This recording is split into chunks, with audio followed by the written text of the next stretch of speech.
ধর্মকথা 365 এর আজকের পর্বে আপনাদের স্বাগত। আজকের কাহিনীর নাম ভরতের ভ্রাতৃভক্তি ও শ্রীরামের পাদুকা। তো আজকের গল্পে ঢোকার আগে চলুন তো একটু পেছনে ফিরে যাই। মনে আছে তো চিত্রকূটের সেই গভীর বনের কথা? সেখানেই তো দুই ভাইয়ের দেখা হয়েছিল, কিন্তু কি বিষণ্ণ সেই দেখা! ভরত নিয়ে এসেছিলেন বাবার দশরথের মৃত্যুর সেই সাংঘাতিক খবরটা, আর তার একটাই আর্জি ছিল রাম যেন অযোধ্যায় ফিরে আসেন। কিন্তু রাম, তিনি তার বাবার দেয়া কথা রাখতে একদম দৃঢ়প্রতিজ্ঞ ছিলেন। বনের ওই নিস্তব্ধতাকেই সাক্ষী রেখে ভরত আবারও তার মনের কথা খুলে বললেন, আকুতি জানালেন। সত্যি বলতে কি, এই যে মুহূর্তটা, এটা কিন্তু শুধু রামায়ণের একটা দৃশ্য নয়, এটা হলো কর্তব্য আর ভালোবাসার সেই চিরন্তন দ্বন্দ্ব যা আমাদের সবার জীবনে কখনো না কখনো আসে। ভরতের গলায় ছিল, কি বলবো, একরাশ আকুতি আর হতাশা।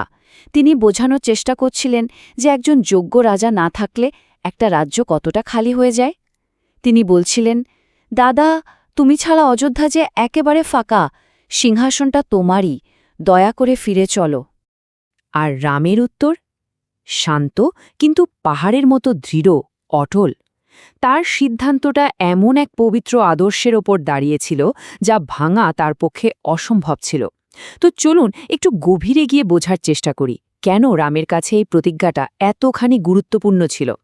রাম ভরতকে বোঝানোর চেষ্টা করলেন, তার কাছে সবচেয়ে বড় ধর্ম হল বাবার দেয়া কথা রাখা। এই প্রতিজ্ঞাটা অযোধ্যার সিংহাসনের থেকেও অনেক বড়, অনেক বেশি দামি। রাম বললেন, ভরত, বাবার কথা পবিত্র, আমাকে এই 14 বছরের বনবাস শেষ করতেই হবে, একমাত্র তারপরে আমি ফিরতে পারব। রামের এই কথা শুনে ভরত যেন একটা দুলা চলে পড়ে গেলেন।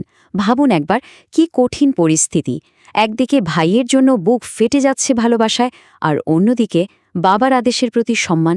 যখন ভালোবাসার কর্তব্য এমনভাবে মুখোমুখি এসে দাঁড়ায়, তখন কোনটা বেছে নেওয়া ঠিক? সত্যি খুব কঠিন প্রশ্ন। তাহলে এখন কি হবে? অনেকক্ষণ সব চুপচাপ। তারপর ভরত এমন একটা সমাধান বের করলেন যা সবাইকে অবাক করে দেয়। আর এই সমাধানটাতেই তার গভীর নিষ্ঠা আর ভাইয়ের প্রতি অতুলনীয় ভালোবাসার পরিচয় পাওয়া যায়। ভরত যা বললেন তা ছিল একেবারে অভাবনীয়, এমন একটা কথা যা পুরো দৃশ্যপটটাই বদলে দিল। তিনি বললেন, তিনি রাজা হবেন না, তিনি হবেন রাজ্যের সেবক। ভাবা যায়? এই একটা সিদ্ধান্তেই সেই অচলাবস্থার সমাধান হয়ে গেল যা কেউ স্বপ্নেও ভাবতে পারেনি। চলুন সরাসরি ভরতের মুখ থেকেই শুনি সেই কথাগুলো যা তার ভালোবাসা আর বিনয়ের গভীরতাকে তুলে ধরে। ভরত বললেন, আমি অযোধ্যার শাসন করব ঠিকই, কিন্তু তোমার সেবক হিসেবে, রাজ্যের রাজা হিসেবে নয়। ভাইয়ের এই অবিশ্বাস্য ভক্তিতে রামের মন গলে গেল, তিনি অভিভূত হলেন। ঠিক তখনই ভরত আরও একটা ছোট্ট বিনীত অনুরোধ করলেন। তিনি বললেন, সিংহাসনে রাখার জন্য রামের এমন একটা প্রতীক চাই যা অযোধ্যার আসল রাজার হয়ে প্রতিনিধিত্ব করবে। আর এই অনুরোধের উত্তরে রাম যা করলেন তা তার বিশাল হৃদয়ের এক অসাধারণ পরিচয় দেয়। তিনি ভরতকে তার নিজের সবচেয়ে ব্যক্তিগত আর প্রতীকী জিনিসটা দিয়ে দিলেন, তার পাদুকা। আর এই পাদুকা জোড়াই হয়ে উঠল ন্যায় আর ধর্মশাসনের এক জীবন্ত প্রতীক।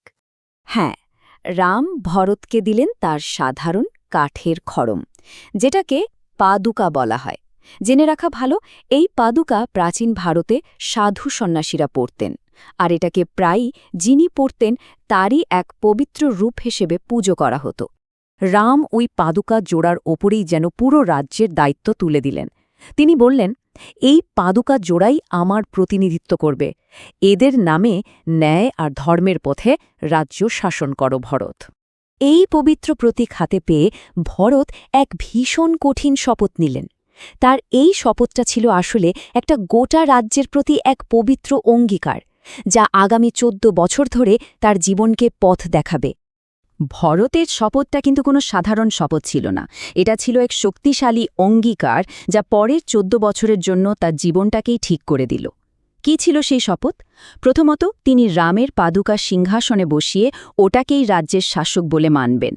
দ্বিতীয়ত, নিজে কোনো রাজকীয় সুখ ভোগ করবেন না, বরং একজন সাধারণ তপস্বীর মতো জীবন কাটাবেন রামের ফেরার অপেক্ষায়। আর তৃতীয়, যেটা সবচেয়ে কঠিন শপথ ছিল, যদি ঠিক 14 বছর পূর্তির দিনে রাম ফিরে না আসেন, তাহলে তিনি নিজের জীবন শেষ করে দেবেন। ভাবুন একবার, কি ভীষণ প্রতিজ্ঞা! এই অবিশ্বাস্য শপথ নেওয়ার পর ভরত ভারী মন নিয়ে কিন্তু পরম শ্রদ্ধায় দাদার পাদুকা দুটি মাথায় তুলে অযোধ্যার পথে রওনা হলেন। এই যে এত বড় একটা ট্র্যাজেডি, এত পরীক্ষা, এর ফলে দুই ভাইয়ের সম্পর্কটা কিন্তু দুর্বল হল না, বরং আরও অনেক বেশি মজবুত হয়ে উঠল। এই আবেগঘন মুহূর্তটা আসলে দুটো আলাদা যাত্রার সূচনা করে দিল। একদিকে অযোধ্যা, যেখানে প্রশ্নটা হলো সিংহাসনে না বসে ভরত কিভাবে একটা রাজ্য চালাবেন, আর অন্যদিকে গভীর জঙ্গল, যেখানে রাম, সীতা আর লক্ষ্মণ এক নতুন জীবন শুরু করতে চলেছেন। সেই জীবনটা কেমন হবে, এই সব প্রশ্নের উত্তর আমরা খুঁজে দেখব পরের পর্বগুলোতে।